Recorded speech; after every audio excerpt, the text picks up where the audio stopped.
Welcome to the Change Loves Company podcast, where I sit down with the creatives, fundraisers, social entrepreneurs, artists and activists, all with one thing in common. They're changing the world for the better through their work.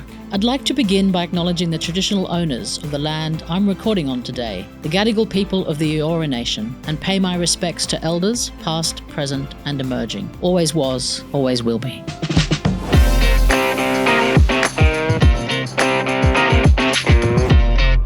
Anna Sheppard is a social entrepreneur, producer, and impact expert dedicated to building a sustainable world of equality and opportunity for everyone. As founder and CEO of the multi-award-winning Bambuddha Group, Anna leads initiatives in leadership coaching, training, and advisory to drive a global shift towards responsible leadership by 2035. Through Bambuddha Studios, Anna extends this vision by producing purpose-driven media and storytelling that inspires action and social change. She's been recognised among APAC's top 10 leadership companies, top 50 LinkedIn influencers, and she champions kindness as a catalyst for systemic change. Anna and I did a deep dive into responsible leadership and why her go-to power move will always be kindness. Anna Sheppard, it is an absolute delight to welcome you to Change Loves Company. Welcome to the studio. Thank you, Dominique. It's very nice to be here. Of course, this is kind of your studio, the Bambuddha Studios. So it's like we're just sitting in your house. It is actually. It's identical to my house. Like I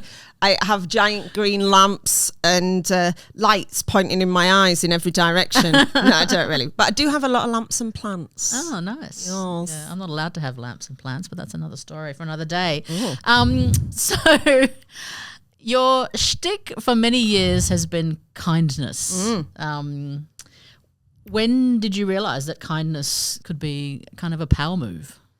I think over the years, recognising and observing many different types of leadership styles, it was seeing the proof in the pudding that actually kindness done over long periods of time and in very intentional ways created outputs, delivered the results twice as fast, created a massive amount of engagement, made life a lot less stressful, and has the ROI to prove it now across many, many different types of environments, different organisations, politics, let's not talk about that, workplaces, and, you know, just generally with regards to how we connect with others.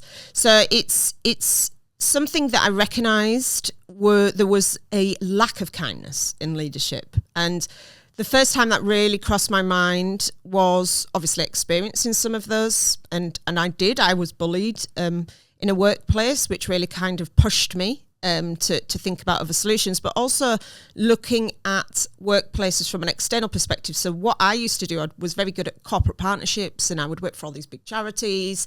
And the people that were engaged in these philanthropy and the corporate giving and all of this, they were lit up, they were excited, they were passionate about the story, about the impact. But then, you know, when that was over, they'd go back to work and turn into grey sludge, and you could sense the shift that happened.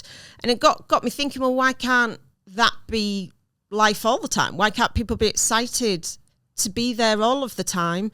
And, you know, it was when I started looking out there and thinking, well, what's out there? This was about 15 years ago. There really wasn't much that was empowering, encouraging, training and building literacy and leadership that meant leaders had a license to be empathetic, kinder, more human-centric with the way that they operated. But now, obviously, as you know, everyone's on the kindness agenda, finally. But when we first started... Well, not everyone, Anna, but we're definitely getting there. It's definitely getting currency. And it's kind of a delicious irony, really, because I think it's, if anyone ever thought about it in a business or corporate sense, it was if anything, a soft skill, something that maybe the girls brought to the table, but wasn't really taken very seriously. So you've definitely put it on the agenda.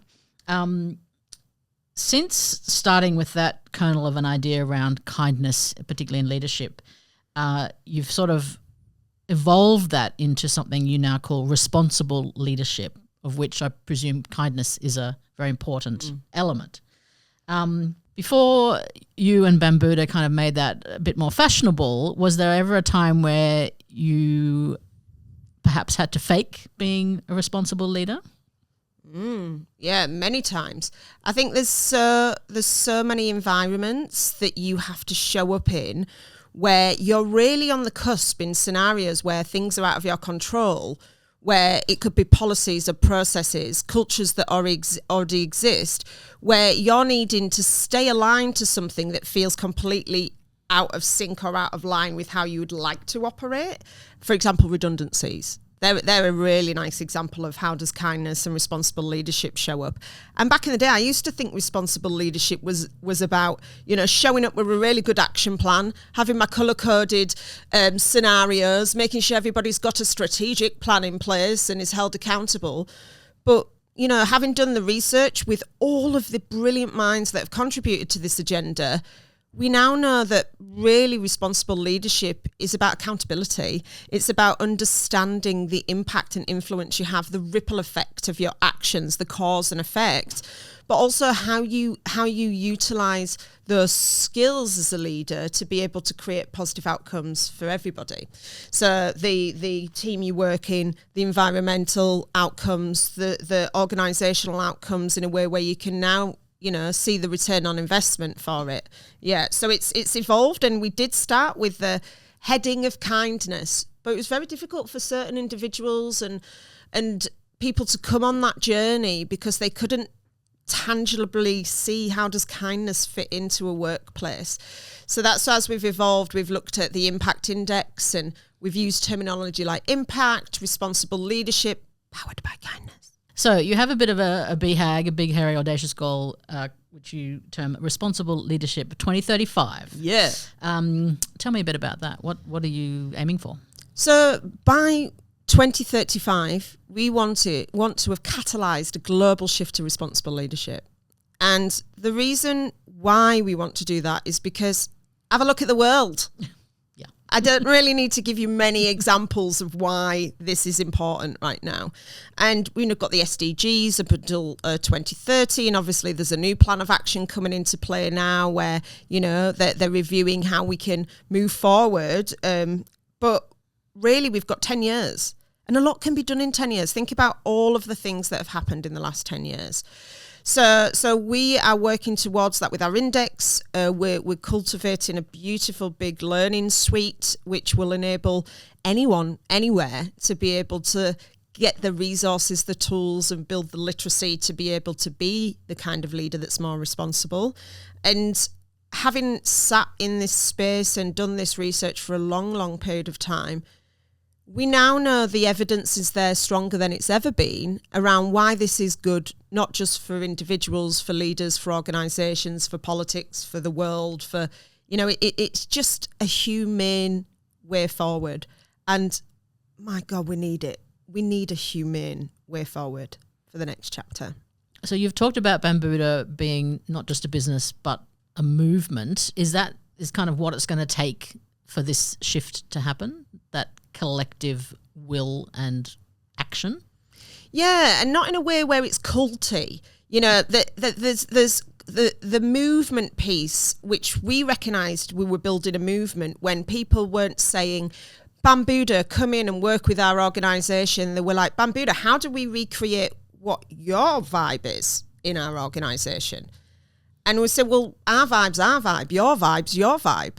And actually, really, the next chapter is about understanding who you are authentically, what your impact is for everything around you, and then taking actions to reduce harm, to improve positive outcomes for everybody. So the terminology movement is really about individual leaders and then organisations taking a commitment to saying, we want to be more responsible with the way that we operate and the way we show up for the next chapter. So in practical terms, what does a kind organisation look like? A kind organisation looks like an accountable one. It's a big one. It looks like an organisation that understands the impact it has on all of the stakeholders that surround it. So if we're talking about the likes of big banking firms, for example, where are they putting their money? Who's in their supply chain? Who's in their team? Is it reflective of the demographics within the given environments that they're in?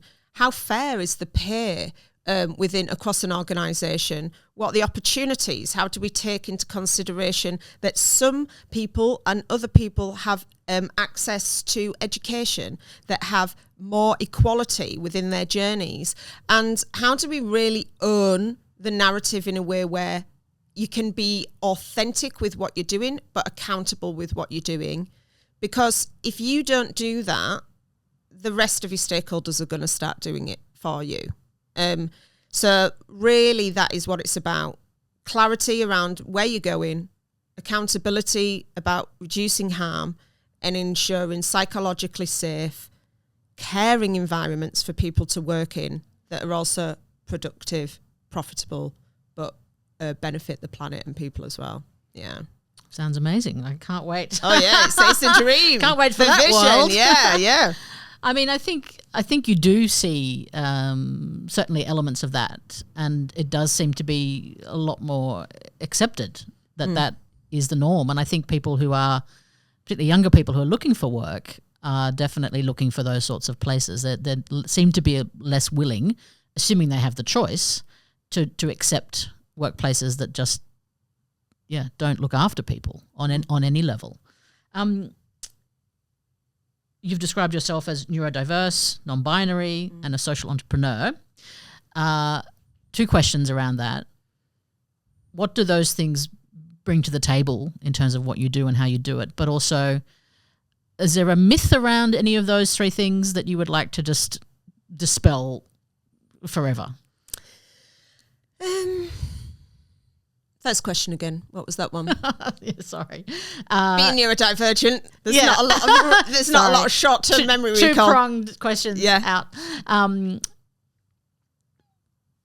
Those 3 things that you identify as or with, how do they influence the way that you work? I think they're separate things but intricately connected. Like, I'm fluid in the way I see the world because I'm neurodivergent. Like, we don't necessarily fit in boxes that, we use terminology like autism, ADHD, dyslexia, so on and so forth, so that we can communicate to others our needs. But the reality of it is, in the right environments that support those needs, we contribute alternative perspectives that are as valued and as valuable as neurotypical perspectives that help solve complex problems. And it's I'm not the first and I won't be the last that's been rounded up into the executive's office from the basement. Get the neurodivergents in, we've got a problem. Give them this wall and you've got this, right, everyone sit around, let's find a solution. Thank you, bugger off. Right, so we bring to the party something that's quite different, and we're not new. We're just able to articulate it easier. We've been around since the beginning of humankind. If we were in tribes back in the day, we might be the ones that could sense the discomfort of the tribe, that could sense that something was off, an intrinsic feeling, a heightened nervous system. We might be good hunters. But unfortunately right now we're in a different environment where we're needing to modify ourselves dramatically to be able to fit into a system which just isn't fit for purpose anymore. And we talk about school systems, education systems, so on and so forth.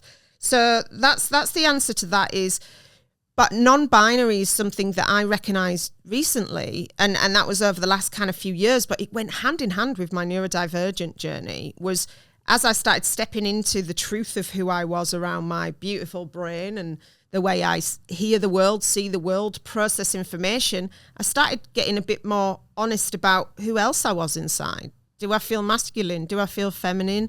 Do I fit in any of those boxes? And the answer is no. Like, if I'm being completely honest, I don't. And it doesn't mean I want to be a boy, not right now anyway, but I certainly don't feel myself just to be seen as female, because it's not who I am inside, which is very difficult for us to understand in such a binary world. And the myth that every non-binary person wants to punch you in the head if you get our pronouns wrong, I just want to debunk that. Some people might get a little bit frustrated when they're constantly not seen, but for me, if you give me a they, them 1 in 10 times, I'll go home with a smile on my face. You know, we need this safe space to be able to get things wrong. You know, the cancel culture that we've got now, where everyone is in these extreme situations of not being able to show up authentically, is really, really sad, actually, because if we can create more trust and psychological safety between us, that's when we can start to have honest conversations where we can learn about our differences and what we bring to the table. But I'm not going to give you my goodies if I don't feel safe. I'm not going to give you the inside of me or the innovation that comes with it until I feel safe that you're not going to use that in a way that isn't going to harm me or others. Where does storytelling fit into that? Because when an individual shares their story, obviously there is an element of vulnerability there if you're being honest and transparent about, you know, who you are, etc. But it can also be incredibly powerful and bring that sense of empathy and relatability. How do you guys use that, and how do you promote it through Bambuddha Studios in particular? Well, it's really interesting because, as you know, Bambuddha Group, we're a leadership training and advisory firm. So we coach executive leaders, we'll build literacy in teams across all these different areas within the index, diversity, inclusion, people and culture, so on and so forth. But what we know through the work that we've done is actually it's really hard for people to empathise, connect with and understand other people when they're different from them. And I'm being really real. Like, data, facts, stats, statistics is only one way of sharing and communicating. But I've got some really good research here. This is a goodie. People remember up to 22 times more when info is shared as a story versus just facts. And on top of that, 5 to 10% of material when delivered as facts alone is retained. As a story, it goes up to 65 to 70% for retention, which is remarkable because it just goes back to our ancient times of sitting and learning and listening. Well, what is it? What's your story? Who are you? How do I relate to you? What makes you similar to me? How do we get on the same page? And when I can see the humanity in you that I can relate to, which is often most powerful through storytelling, now we begin. So after all of the work we've done, the research we've done, the different environments we've been in, we just keep coming back to storytelling again and again and again and again. I've worked in some of the most remote places in the world, listening, getting it wrong sometimes, trying to understand how can we utilize our network, our resources, our tools to be able to amplify and give everybody a voice. And many of those environments, I'm told again and again and again from producers and those alike, we need you to be there taking this information in so that somebody who looks like you can feel what you're feeling so they can relate to the person you're speaking to. Isn't that mental? It just absolutely blows my mind. So we need to create these, and we're not doing anything new here. This is as old as time. We sit around the fire, we listen to our elders telling our stories, we learn, and actually, you know, I don't know whether I'm just really predispositioned to storytelling because I'm neurodivergent and I love to hear stories. But you can actually demonstrate the real return on investment across training and development as well. So we've invested in the studios because for the next chapter of learning, of development, of connection, of humanity, we need to be able to see each other on a deeper level. And also we need to be able to learn in ways that tap into our intrinsic sense of self and wake us up to how we can move forward, take action, and utilize our own impact and influence to be able to create the outcomes that we're trying to achieve. So it kind of sits hand in hand. Nobody wants to watch boring learning content anymore. Don't tune in for your next module. Like, people learn, they're on Instagram now, learning at the speed of light, like the following, you know, all sorts of TikTokers and experts across fast-paced learning. And you don't need to have deep dive, intensive learning across everything that you're not literate on. You just got to understand how it fits together. So leaders now are really struggling with the magnitude of things that they suddenly need to be on top of. And when it's delivered with checklists and risk, it's boring. Too boring. We need to understand How does it relate to us, and how can we use our sphere of influence to be able to utilize that information? Laughter is the best medicine. Honest storytelling, bringing real stories to the table so that we can really engage with things is how we do it for the next chapter. Gamification in a way which isn't toxic or addictive. These are the things that we're already doing, but I don't know why we're not applying them, as a standard next chapter within different learning environments. Yeah. Yeah, I've often thought too that the way that the people who are trying to get our attention and action around the climate crisis always stick with big statistics and big numbers and the kind of the paralyzing facts that when you hear them, you just literally deer in headlights, right? But as soon as you start to tell the stories of individual impact and, the collective relatable stuff, that's when people start to understand it, right? It's not 100%. It's about that person who lost their house to a bushfire and what's happened to them since. It's not about, average temperatures going up by X, Y, Z. It's very hard for humans to take that information in and do anything useful with it, I find. Especially when it's the end of days party. Yeah. Hey everybody, I'm throwing a really good party tonight. It's called Doom. I know it's a bit doomful in the world at the moment, but would you like to come to my Doom party and drink some Doom juice? And I probably won't give you any information how you can make it less doomful, but I would like everybody to feel absolutely horrendous by the time that you leave. And I'm gonna scare the crap out of you. In hope that that's going to make the world a little bit better. There's enough doom going on, and actually there's bloody a lot of good news stories happening in the world around climate, good news stories around things really changing for the best. But let me be really, really clear, right? When you combine storytelling, which boosts retention, connection and culture, and inclusive leadership voices, which boosts innovation, performance and belonging, you build a lasting learning legacy. Does that make sense? Yeah. If you combine the storytelling with the leadership that's inclusive and allows people to have a voice, allows people to have authenticity and control over that narrative, you actually create a legacy, a learning legacy that can really last a lifetime. Is there a way to ensure that ends up having a ripple effect so that people who go through that process or are moved by that in some way are able to then take that forward? So we're always stuck between choice and accountability that is enforced, right? And if anything's a bit in the hard basket, you're always going to choose choice, because you've got other priorities. You've got many other priorities right now, okay?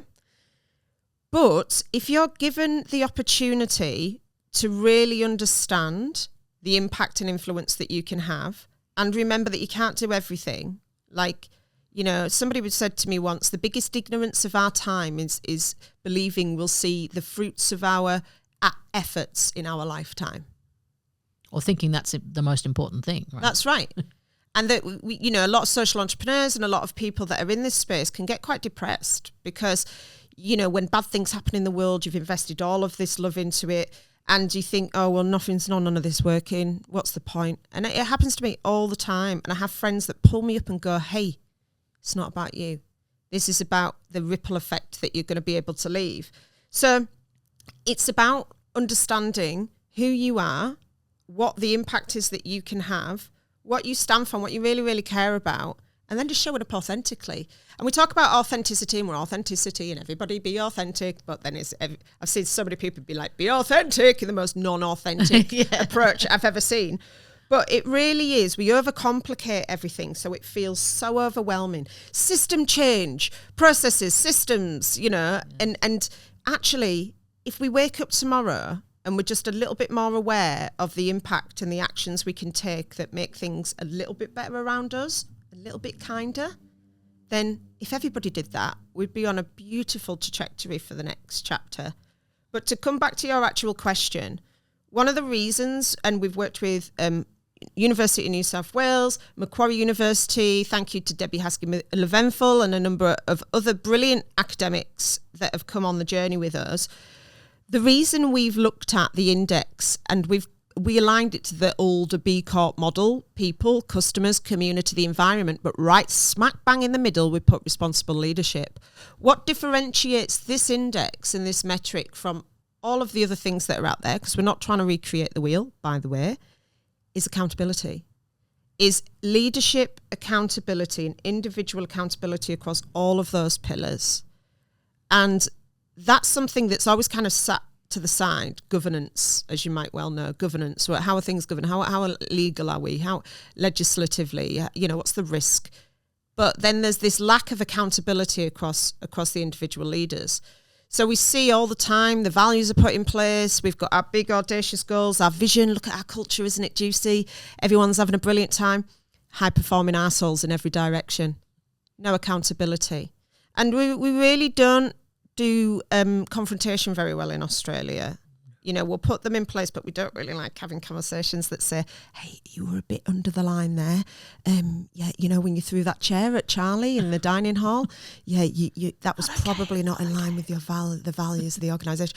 So it's really about accountability and moving the dial on that, and that individual conscious awareness as a leader around what it is that you stand for, above and beyond the values of the organisation that you're working with. In fact, sometimes it feels like it's the opposite of accountability. You actually get rewarded sometimes for poor behaviour, particularly at the highest levels of power. Yeah. And we're seeing playing out at the moment the worst bully boys getting the rewards, at least short term. I mean, we know they're deeply unhappy people, clearly, and you wouldn't want to be them. But how do you sort of show people that, I guess, there is another way, and actually it's going to benefit all of us, not just an individual? Well, bully boys and bully girls, let me tell you that. And the good thing about Bambuddha is we're not in the business of naming, shaming, blaming, because yes, there is a place for that. Frontline activism, we need to take this down, this is harmful. But actually, everybody has got the potential for good and bad in the right environments, under the right pressure cookers. And if you're taught your whole career that ruthlessness and the dollar is all that really matters, why is human capital, why is humanity important? You're just not taught that. And if you've never really been in a position where you've had to fight, you don't really understand or see why this next agenda is relevant for you. In fact, it's going to make you feel more isolated. And then you're going to look to leaders in the world that still are going to be on your side, which then results in the wrong leadership going into play. What we have to do is create environments where everybody has a voice, everybody is seen, everybody is heard, but everybody is still held accountable. And we've worked with many, many, many people that are bullied. We've accidentally become a bit of a hotline for people burning out and being bullied in the workplace, and they'll come to us, and we've got beautiful partners, brilliant partners that align with us and often do voluntary and free work supporting especially underrepresented individuals. But we get the bullies coming to us as well. They're not happy. Well, I don't know how to move forward. What's next? I don't know how to hold myself, because the landscape's changed so dramatically. I learned this way, and now I hate the person I've become. I don't want to be that person anymore. So again, it's a lot of people become leaders because they might have been technically good at a job, and then suddenly they're in charge of a massive group of humans. If you're not good with humans, naturally, and you don't really like humans, don't lead humans. Yeah. Some people intrinsically are very, very good at that. They're more empathetic as humans. But, everybody plays a part. There's nothing wrong with having less empathy, as long as that isn't used in harmful ways. We need people that can make decisions without too much intensity within them. We need all of the voices around the table. So the reality of it is that the work environments can be absolutely brutal. And people will hide behind the policies and the processes and the worst kind of bullying is the systemic policy bullying where, you know, they really know how to cover the tracks and whatnot. But at the end of the day, we can come back to the person, but it's the system that is the problem. You know, the way things work, why it's beneficial only to make money, but the way the world continues to change and the way investors and risks and so on and so forth are being assessed, it makes it even more important now. So you might have taken ESG off your big, you know, brand agenda. That's fine, but you still got legislation you have to align to. You still got legal outcomes you have to make sure you're focusing on, and you've still got a workforce of people that you need to retain and you need to keep well. You know, now directors can literally be fined and put in prison for creating psychological risk in the workplace. We're at a new chapter, and you know, you don't have to get there at the speed of light, but you do have to start looking at these things, whether you want to call it empathy, whether you want to call it kindness, whether you want to call it risk. We don't care. Just time has come to minimize harm, and the first step is creating psychologically safe environments and workplaces. That's when we begin. And part of that, I imagine, is being kind to yourself as well as to others, right? Because 100%. As you say, a lot of the people who are the worst leaders are often very unhappy. But that's the first challenge we've got. We've still got mental health is still massively stigmatized. Like it's so hard for people to be really, really honest about where they're at with their mental health. And spoiler alert, the whole world has been struggling with the mental health. No one's on their own right now, you know. But we're not kind of, from a young age, we're not given the tools and the skills on how to communicate our truth about where we're at. We've really been enjoying working with Dorothy Sito recently, as you know, Dorothy with Endless Play Studio, and we've been investing a lot of our time and energy into that because they're developing that next generation of humans that, you know, are regenerative in their thinking, inclusive in their ways of seeing the world, and, you know, and the next generation, don't want to sound like Whitney Houston, but I believe the children are the future. So really we're hanging out with all the people that kind of, they're a bit, you know, we're a generation away from positive change being a real thing. Yeah. We've just got to hang in there, right? Just got to hang in there, yeah. And make the effort, even if it's uncomfortable. Absolutely. Look, 2 more questions from me. One is... as a takeaway for people, because we all love a key takeaway. What's one small practical act of kindness you could maybe take back to your workplace today that might have that little, you know, seed things within your organisation, particularly if there's a few tensions there? Ask somebody to hang out with you and have a cup of tea. And then... That's the Brit in you coming out. Just have a cup of tea. Tea. Just care enough to ask how somebody is and then actually listen. Because great conversations and brilliant solutions come from sitting together, eating together, drinking a drink together, and creating a safety that's familiar enough for us to start to trust. And once that trust begins, we can start to design and create ways of showing up together. Because, you know, what I always find really interesting, and I'll keep coming back to tribes again and again and again, and obviously Seth Godin did his big thing on tribes and this, that, the other, but we're still a bit Neanderthal, really. Like, we don't do very well with lots and lots of people up in our grill. We're still quite tribal in how we can manage the world. But when we're looking at organisations that have got thousands and thousands and thousands of people, and we're like, we're one big family tribe, you're like, no, you're not. You're tons of people from different tribes that have come together in your little tribe teams, attempting to work together. And you're communicate. Everyone's got a skill. Everyone's got something from their different tribes that they're bringing to the party. In that tribe, you might have been the hunter-gatherer. But in this tribe, you might be, you know, the counsel to the leader. You might be the wise one. But at the end of the day, when we come from these different tribes, we have to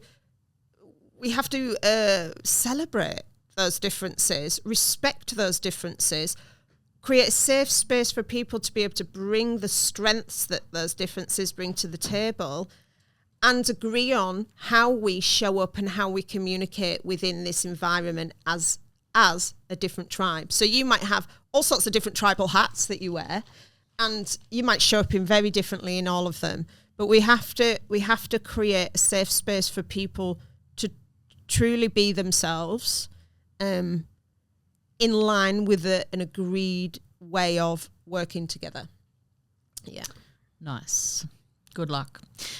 So beyond Responsible Leadership 2035, what is the legacy that you're hoping to leave as you, Anna Sheppard, but also, within the Bambuddha family? I actually, one of the reasons we've invested in the studios is this will become the production house for the index curriculum, the learning curriculum, which covers a massive array of topics and information. We want it to be engaging, funny, human, authentic, and sharing real voices, real narratives, and real advice. My big audacious goal, and if I could leave any legacy, would be to leave the most beautiful and authentic, real learning legacy archive the world has ever seen. Amazing, and a fantastic point to finish on. Anna Sheppard, so lovely to have you in your own Bambuddha Studios for Change Love's company. Thank you for joining us on the podcast today. It is my pleasure. And can I say, Dominique, before we finish, you are an absolute inspiration to lots of people in the social impact space. I've had the pleasure of walking alongside you for a few years, and I can say that you're one of the people that shows up authentically. You support the underdog again and again and again. You don't make a song and a dance about things. You are a straight shooting human that gets stuff done, and you really, really do see the systems and the connections and what is really possible for the next chapter. So I'm really grateful to have been able to come on your show and share this space with you. And thank you for everything you do and that you have done for Bambuddha Group, for me, and also for the social impact community, because it's the Dominiques and the leadership of the Dominiques that enable organisations like ours to keep moving forward. So thank you. Brilliant. My absolute pleasure. Thank you, Anna. Yeah.